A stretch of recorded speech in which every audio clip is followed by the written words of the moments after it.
नमस्कार.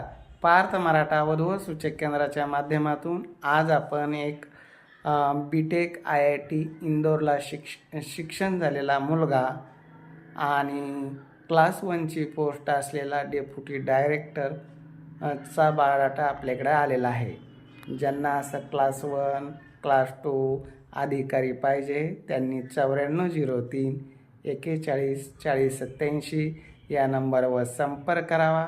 आमचे office Shangrila complex Samarthnagar Kartik hotel शेजारी छत्रपती संभाजीनगरला आहे. लवकरात लवकर संपर्क करा. क्लास 1ची पोस्ट आहे. योग्य जोडीदार पाहिजे, मुलगी सुंदर पाहिजे, अनुरूप फॅमिली पाहिजे. फार अशी काही मोठी अपेक्षा नाही. छत्रपती संभाजीनगरला कार्तिक हॉटेल शेजारी सिद्धार्थ गार्डनजवळ आमचे ऑफिस आहे. येऊन भेटा.